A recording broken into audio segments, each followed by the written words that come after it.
1 month after spending $35,000 on my daughter Cordelia's dream wedding, the photographer called me with a trembling voice. "Mr. Blackwood, I found something devastating in the photos. You need to see this immediately alone. And whatever you do, don't tell Cordelia I called." What she showed me that day helped me uncover a horrifying secret about my own family. Before I reveal what those devastating photos showed me, drop a comment telling us where in the world you're watching this story unfold, and whether you've ever had your trust betrayed by someone close to you. That Monday morning started peacefully in my Mill Valley office. Coffee steaming quarterly reports spread across my desk. Blackwood Interiors had been my life's work, 3 locations across Marin County, built over 40 years of hard work. At 67, the numbers still looked good, better than good. Then my phone rang, unknown number. "Mr. Blackwood," the woman's voice trembled. "This is Raven Sinclair. I photographed your daughter's wedding last month. I need to see you immediately. Alone. Please don't tell Cordelia I called."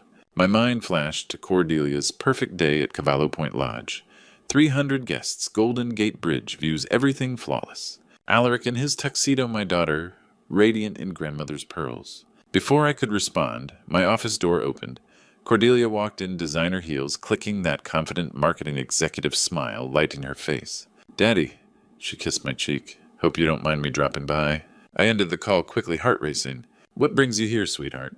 She settled into the leather chair, crossing her legs with practiced elegance. "Alaric and I found the most incredible house in Sausalito. 4 bedrooms. Bay views absolutely perfect. Here it comes.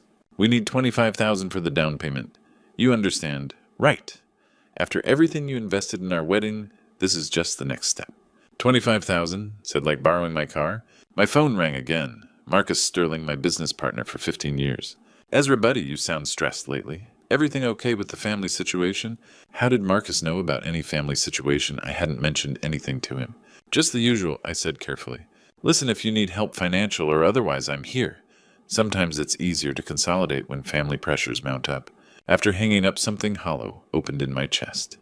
The same feeling from Cordelia's wedding reception, watching her and Alaric work the room like politicians. Something had felt off then, too. Now, with my daughter expecting 25,000 and Marcus offering unsolicited help, that hollow feeling expanded. I looked at Cordelia, really looked. The expectant smile, the assumption of my agreement, the casual mention of my wedding investment as justification for more. "Let me think about it," I said. Her smile flickered. "Think about it, Dad. We can't lose this house. The market moves fast." I needed to call Raven back.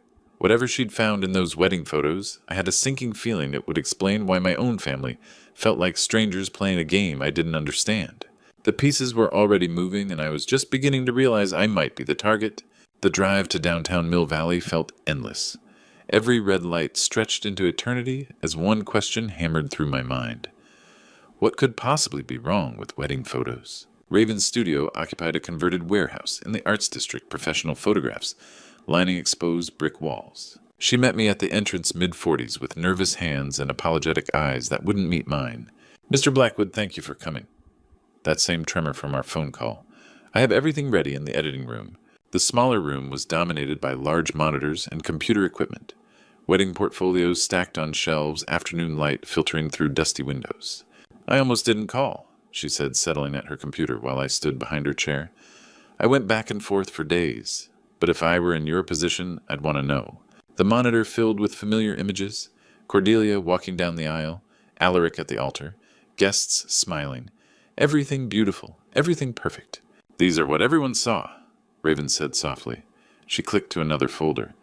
2 hours before the ceremony, I was at Cavallo Point, early testing exposures through a window. The image appeared, my world shattered. Alaric in his tuxedo, unbuttoned, disheveled, pressed against a woman with striking red hair. Not my daughter. Kissing her passionately, hands tangled in her hair, bodies pressed together. Intimate, possessive, familiar. My grip tightened on her chair. "How long before the ceremony?" 2 hours exactly. She pulled up technical data. Date-time GPS coordinates. I captured this accidentally, but it's absolutely real. More photos. Different angles, same betrayal. In one shot, the woman's left hand was clearly visible against Alaric's chest. Gold wedding band, diamond solitaire. She was married to someone else. "Do you recognize her?" "She wasn't on the guest list. I checked every name." Another image showed Alaric's face clearly. No confusion, no guilt, just confidence. A man who knew exactly what he was doing 2 hours before, promising to love and honor my daughter. The timing is certain. Forensic level proof. She opened windows showing metadata GPS coordinates timestamps. This would hold up in any court. She handed me a flash drive. Everything's here. All photos, technical documentation, copies of everything. I closed my fist around it, the weight enormous despite its size. I don't know what you'll do with this, but you deserve to know the truth. You did the right thing I managed. The drive home passed in a blur. Alaric Kane, investment advisor, everything I'd wanted for Cordelia. Betraying her hours before their wedding with another man's wife. Not cold feet, not a mistake. Calculated, deliberate. Why marry her at all? Why go through with a $35,000 ceremony if you were cheating hours beforehand? What was the point? The flash drive felt like lead in my pocket as I pulled into my driveway. Same house, same landscaping, but nothing would ever be the same. As I approached the front door, Delilah's voice drifted from an upstairs window. My younger daughter on the phone, laughing with someone, her tone bright and excited. Too excited, too pleased. I paused on my doorstep listening. Something in her voice made my blood chill. The same calculating tone I'd heard from Cordelia that morning when she'd asked for $25,000. The same tone people used when they thought they were winning. I stood there with evidence of one betrayal in my pocket, listening to what sounded suspiciously like another conspiracy unfolding above my head. The pieces of some larger game I was only beginning to understand. Whatever Delilah was discussing so enthusiastically, I had a sinking certainty it involved me, my money, and plans I knew nothing about. The flash drive suddenly felt like the first piece of a much larger, much darker puzzle. I stood frozen on my front porch key, halfway to the lock. Delilah's voice carried clearly through her open bedroom window, animated and gleeful. "Yeah, Dad's been acting weird lately," she was saying, phone on speaker. "But don't worry, sis. Ben and I can stretch this another 6 months, easy. By then he'll cave and buy us that condo just to get rid of us." My hand dropped. Cordelia's voice crackled through the speaker crystal clear. "Perfect. I've got 2 more months playing devoted wife, then I file for divorce. Half those wedding gifts are legally mine under California law. Alaric already agreed to our 60-40 split." I backed away from the door, moving along the side of the house where landscaping would hide me. The flash drive in my pocket felt radioactive. "How much did you guys pull in?" Delilah asked. $30,000 in cash and checks. "Easiest money I ever made." Cordelia's laugh was sharp. "Dad's so busy feeling proud of my successful marriage that he can't see what's happening. $30,000. My business associates, longtime friends, people who'd watched Cordelia grow up, they'd opened their hearts for what they thought was love. Instead, they'd funded an elaborate con. Speaking of Dad being blind," Cordelia continued, "Marcus called this afternoon. Perfect timing. Dad's getting pressure from all sides, your housing situation. My house request, general family stress. Marcus thinks he can buy Blackwood Interiors for $1.2 million when Dad gets desperate. The world spun. Marcus Sterling. 15 years of partnership trust, shared dreams. He was orchestrating this. Brilliant, Delilah said. Keep Dad distracted with my car demands and Ben's brewery schemes. Make my stuff seem reasonable so your 25 grand request looks modest. Classic psychology. Start high, settle for what you actually wanted. I pressed against the house mind, reeling. This wasn't dysfunction, this was warfare. Coordinated, planned. They'd been strategizing my destruction for months. How long have you and Marcus been working together? Since before my engagement. He approached me at that charity gala, said he'd been watching Dad's business model. Once I mentioned wedding plans, everything clicked. Before the engagement. Cordelia had planned to divorce Alaric before marrying him. The affair photos made perfect sense. Now everyone had their own agenda in this fake marriage. And Alaric's fine with this. He gets his cut, I get mine. We both walk away clean. His girlfriend thinks he's finally leaving his difficult wife. She has no idea the marriage was fake from day one. My chest tightened. 3 separate cons running simultaneously. Cordelia and Alaric's wedding scam. Delilah and her boyfriend's freeloading exit strategy. Marcus's business takeover using family pressure as leverage. All of them using me. All of them laughing. I should go, Cordelia said. Alaric and I have another house viewing tomorrow. Got to maintain appearances for 8 more weeks. Love you, sis. This is going to work perfectly. Love you too. Tell Ben I said hi. The call ended. Delilah's footsteps crossed her room, humming contentedly, pleased with the family she was systematically destroying. I remained pressed against my own house flash drive burning in my pocket. She had no idea I'd heard everything. None of them did. They thought they were playing chess while I played checkers. They thought I was the mark, the easy target, the wallet with legs, who'd eventually cave to their coordinated pressure. They were wrong. For 40 years I'd built Blackwood interiors from nothing. I'd survived recessions, competitors, market crashes. I'd negotiated with suppliers who tried to cheat me, employees who tried to steal from me, contractors who thought they could take advantage of a nice guy. I was still standing. They were still gone. My daughters and my business partner had made one critical error. They'd underestimated me. They saw kindness as weakness, generosity as stupidity, love as vulnerability. Tomorrow I'd start showing them the difference between a father and a fool. The flash drive in my pocket wasn't just evidence anymore. It was ammunition. I barely slept.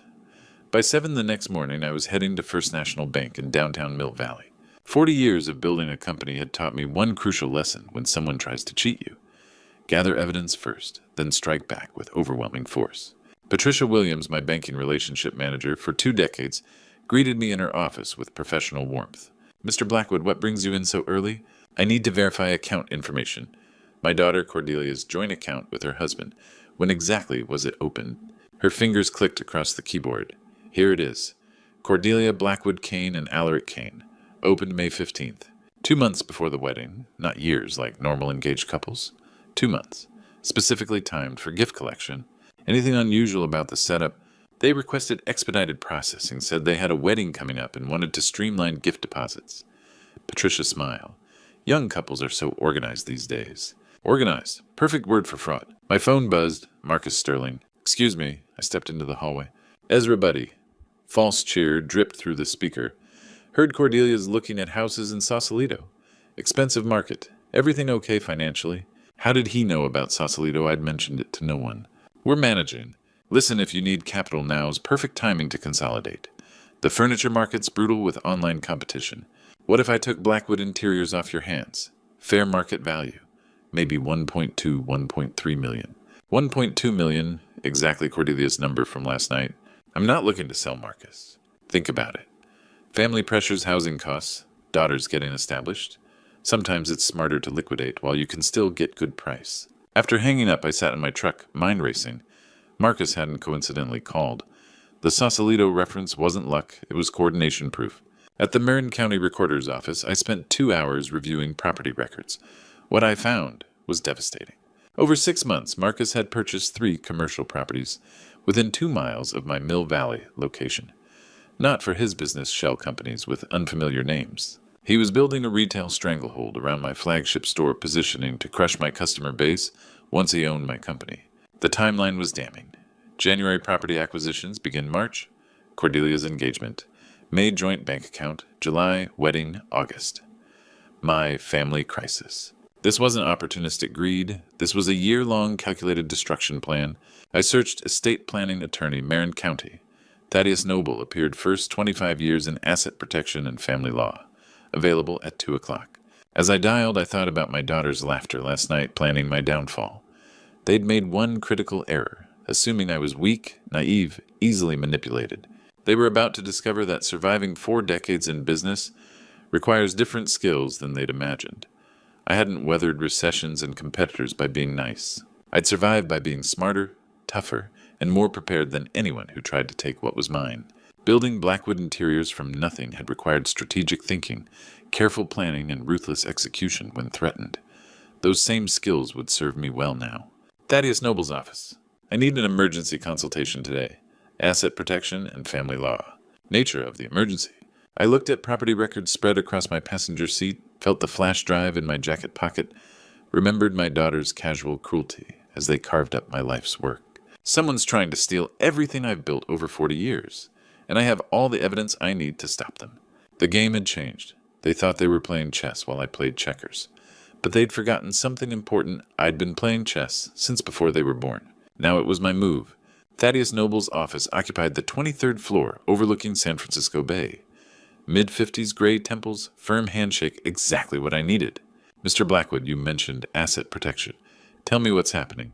I placed my folder on his desk. 1 month ago, I paid $35,000 for my daughter's wedding. 3 days ago, the photographer showed me pictures of my son-in-law with another woman 2 hours before the ceremony. Yesterday, I discovered my daughter planned this marriage to collect and split cash gifts. Noble's pen paused. You have evidence both parties intended divorce from the beginning. I overheard my younger daughter 2 more months playing happy wife, then I file. Half the gifts are legally mine. Alaric already agreed to 60-40 split. I slid the flash drive across. Affair photos with metadata timestamps, GPS coordinates. Noble reviewed the files, jaw tightening. And your younger daughter, living in my house, 4 years no rent. Plans to stretch it another 6 months until I buy them a condo. I showed my property research notes. Worse, my business partner's been coordinating with them acquiring properties around my store, planning a hostile takeover when family pressure makes me desperate. A woman entered carrying portfolios. Minerva Stone, estate planning specialist. Mr. Blackwood. Noble said, we can create an irrevocable trust, transferring your assets into professional management. You maintain control during your lifetime, but after death, distribution follows your instructions. Much harder to challenge than a will. How soon? Today. My fees for trust creation, eviction notices, and business restructuring, $8,500. I'd lost $65,000 to their schemes already. Acceptable. Over 2 hours, I signed documents protecting everything I'd built. House business investments, all moving into legal fortress. Upon death, Minerva explained, your daughters receive minimum required by law. Remainder goes to chosen charities. The eviction, Noble showed pre-drafted forms. 30-day notice. No lease means they're overstaying guests. California protects property owners. My business? Trust ownership makes forced sales impossible. Your partner can offer all he wants legally, you can't sell even if pressured. Signing the final documents, something twisted in my chest finally straightened. For the first time since Cordelia's wedding, I felt like myself again. Thank you for giving me my life back. Walking to the elevator with legal copies, I thought about Delilah and her boyfriend, lounging in my house planning their next demands. They had no idea what was coming. 40 years building Blackwood interiors had taught me patience, strategy, and timing. I'd weathered economic downturns by staying calm and striking when opponents were overconfident. My family had made the classic mistake they'd assumed victory before the game was over. They thought they were playing chess while I fumbled with checkers. They were wrong. Tonight I'd serve eviction notices. Tomorrow they'd discover the difference between a generous father and someone they could manipulate indefinitely. The trust documents in my briefcase weren't just legal protection, they were a declaration of independence. After months of feeling helpless while my own family carved up my life's work, I finally held the winning hand. They'd started this war assuming I was weak, naive, easily controlled. Time to show them what 4 decades of business survival actually looked like. The elevator descended toward the parking garage, and I smiled for the first time in weeks. Let the real game begin. Friday evening. Legal documents secured in my briefcase, 2 sealed envelopes waiting on my kitchen counter. After 48 hours of investigation and preparation time for the opening move, voices drifted from the living room, Delilah and Xander plotting their next financial extraction. Perfect timing. I found them sprawled across my leather furniture like royalty, completely comfortable in their assumption that I'd continue funding their dreams indefinitely. Craft breweries are exploding right now, Xander gestured enthusiastically. Phoenix Market's perfect for artisanal beer. Maybe 30,000 startup, but your dad would see returns within a year. Easy money. Delilah tucked her legs under her, laughing. He'll do it. He always does. Frame it as helping family build something meaningful and he'll write the check. I stepped into the room, carrying both envelopes. They looked up with expectant smiles, expressions of people who thought they had me completely figured out. What's this, Dad? Delilah picked up her envelope. We were discussing Ben's brewery idea. You'll love... Open it. She tore the seal, unfolded the official letterhead. Her face went white. What the hell? Xander grabbed his copy, scanned it, then shot upright. Eviction notice. Are you insane, old man? This is our home. This is my house. You can't evict family. Delilah's voice cracked, tears starting. Dad, what are you doing? I'm your daughter. How can you throw us out like strangers? You haven't paid rent in 4 years. You see me as an ATM, not a father. Time to grow up. Xander stepped forward, fists clenched, face crimson. This is crazy. We're not going anywhere.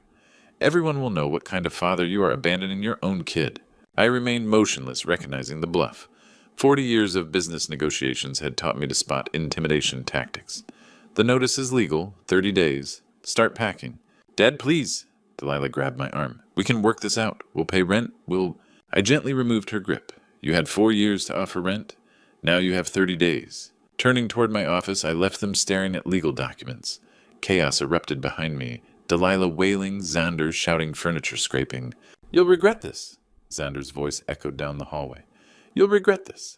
I closed my office door, locked it audibly, and settled at my desk. Through the walls, frantic whispers, then Delilah's phone call. "Jackie, emergency. Dad just served eviction papers. 30 days. Pause. I don't know what happened. He was ice cold like we were strangers. Longer pause. Okay, tomorrow. Bring Alaric. We need damage control." More murmuring, then Xander's voice lower but venomous. "He's going to pay for this." I opened my laptop, pulled up a calendar. Day 1 of 30.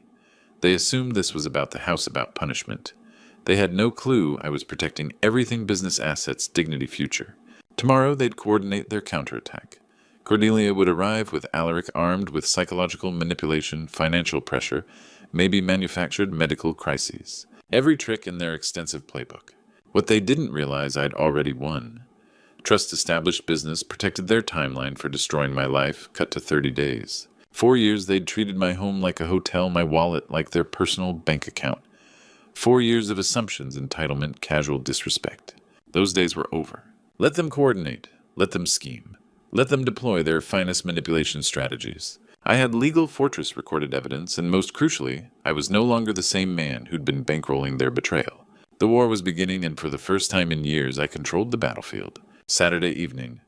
My phone had been ringing all day, Cordelia's voice increasingly desperate on the voicemails. "Dad, we need to talk. This eviction thing has gone too far. I'm coming over with Alaric tonight. We're going to sort this out as a family." When they arrived at 7, the tension was immediate. Delilah's eyes were red from crying. Xander paced like a caged animal, and Cordelia wore her business meeting expression, the one she used when closing difficult deals. "Dad, sit down," Cordelia commanded, gesturing toward my own living room chair. "We need to discuss this situation rationally." I remained standing. "What situation?" "The eviction notices," Alaric said, his investment advisor voice smooth and diplomatic. "Ezra family disputes happen, but legal action, that seems extreme." Xander stopped pacing, pointed at me. "Extreme. He's throwing us out like garbage after everything we've done for this family." "What exactly have you done, Xander?" I asked calmly. Delilah jumped up from the couch. "Dad, please. I know we haven't been perfect, but we're family. Families work through problems together." Cordelia stepped forward, taking control. "Here's what we're going to do. You're going to tear up those eviction papers. Delilah and Xander will start paying reasonable rent, say $800 a month. Everyone wins. And in return, I asked, we help you with this house. It's too big for one person. The market's strong right now. We could get excellent value. You could buy something smaller, more manageable." There it was. The real agenda. Marcus Sterling mentioned he might be interested in helping with your business transition too, Alaric added. "Consolidation makes sense at your age." I walked to my desk, picked up the manila folder I'd prepared. "Before we discuss my future, there's something you all should see." "Dad, we're trying to help you," Cordelia said impatiently. I placed the folder on the coffee table between us. "Open it." Cordelia hesitated, then lifted the cover. Her face went white as she stared at the first photograph. "What is this?" Delilah asked. "Pictures of Alaric with another woman, 2 hours before your sister's wedding." Alaric lurched backward. You can't." "I can prove the timing with metadata. GPS coordinates, timestamps." I looked directly at Cordelia. "But here's what's really interesting. I also overheard your phone conversation with Delilah yesterday." Delilah's hand flew to her mouth. "Let me quote, 2 more months playing happy wife, then I file for divorce. Half the gifts are legally mine. Alaric already agreed to 60-40 split." The room exploded. "You spied on us," Xander shouted. "You had no right." Delilah sobbed. Cordelia's voice cut through the chaos ice cold. "Even if that were true, you can't prove—" "I can prove everything, including Marcus Sterling's coordination with you. Bank records showing your joint account opened 2 months before the wedding. Property records showing Marcus acquiring locations around my business." I stood straighter. This wasn't family dysfunction. This was organized fraud. Alaric tried to speak, but I held up my hand. "Which brings me to my announcement. I've created an irrevocable trust. My house business and savings are legally protected. When I die, you'll receive the minimum required by law. Nothing more." Cordelia shot to her feet. "You can't do this. We're your daughters." "You're criminals who happen to share my DNA." Xander stepped toward me, fists clenched. "You'll regret this, old man. Everyone will know what you really are." I looked around the room at Cordelia's calculating fury, Alaric's desperate panic, Delilah's manipulative tears, Xander's impotent rage. What am I exactly, a man who worked 40 years to build something, or a fool who lets his family steal it? I walked toward my office. You have 14 days to find new housing. Use them wisely. Behind me, chaos erupted, shouting accusations, desperate bargaining. I closed my office door, turned the lock, and for the first time in months, smiled. They'd called this meeting thinking they could pressure me into submission. Instead, they'd given me the perfect opportunity to destroy their conspiracy completely. 30 days. I pulled into my driveway at 10 that morning to find Sheriff Martinez's patrol car already waiting. Thaddeus Noble's sedan followed 30 seconds behind. We'd coordinated this carefully official legal no room for argument or manipulation. Deputy Martinez stepped out mid-40s, experienced professional. We'd spoken twice by phone. He understood the situation completely. Mr. Blackwood. He shook my hand firmly. Let's get this done. Thaddeus joined us briefcase in hand, wearing the satisfied expression of an attorney whose legal strategy had worked flawlessly. Everything's in order. The eviction notice was properly served 30 days ago. They're officially trespassing now. We approached my front door together. I knocked 3 firm raps on my own house. Silence. Then Xander's muffled voice. Go away, you can't do this. Martinez stepped forward, hand resting casually on his duty belt. This is Deputy Martinez with the Marine County Sheriff's Office. I'm here to enforce a legal eviction order. Open the door immediately, or I'll be forced to open it myself. Refusing becomes criminal trespass. A long pause. Whispered arguments inside. Finally, the door cracked open. Delilah's face appeared eyes red and defiant panic, barely masked by anger. Martinez pushed the door wider, entered professionally. Thaddeus and I followed. The living room looked like a disaster zone. Clothes scattered everywhere, pizza boxes stacked on my coffee table, empty beer cans, absolute chaos. But no packed boxes. Nothing ready for departure. You folks weren't planning on leaving today, were you?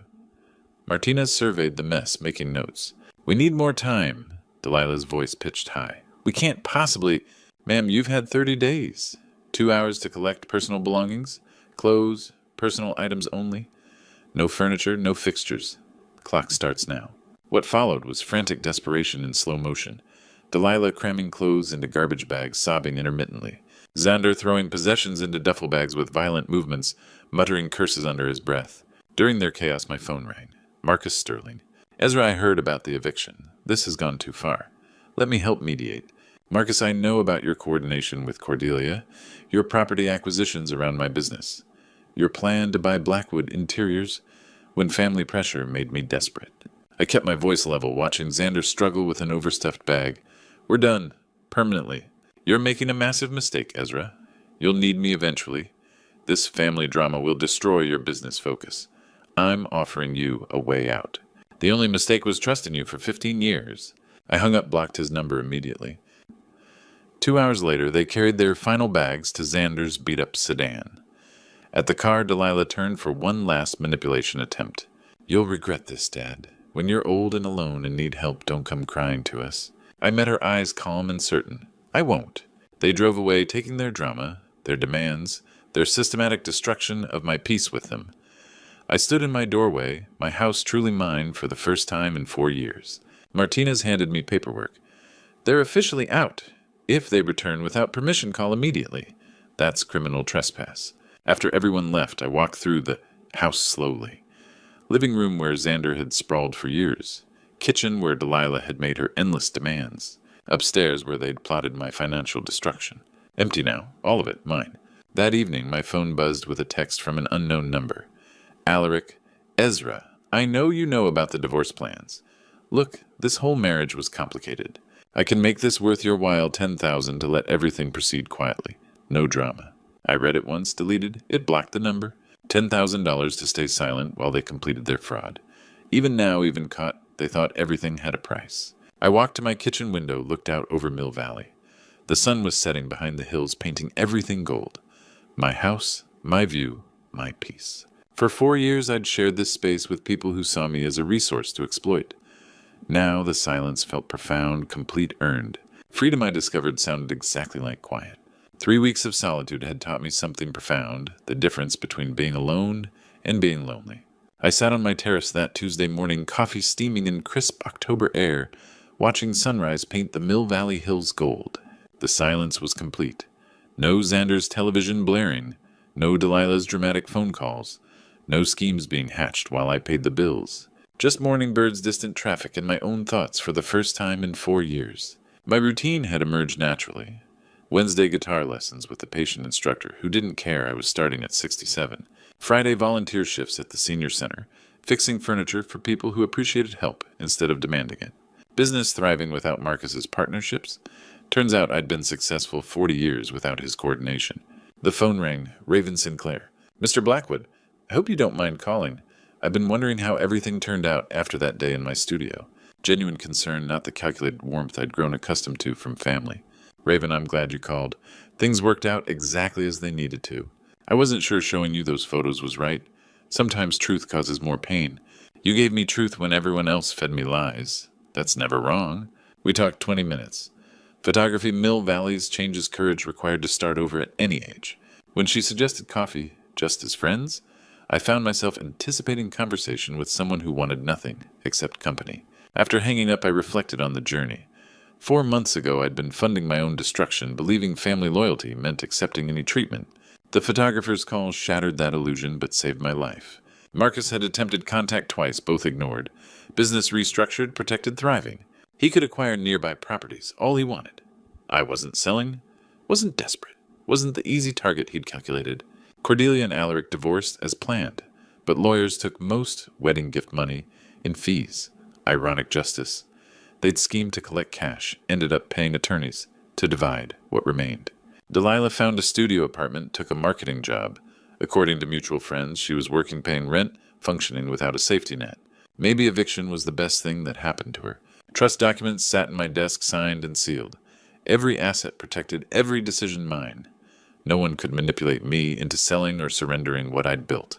More than financial security, I'd reclaimed something invaluable, self-respect. For years, I'd confused generosity with weakness, love with enabling loyalty with accepting abuse.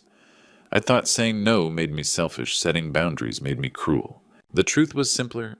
People who truly love you don't systematically destroy your peace for their benefit.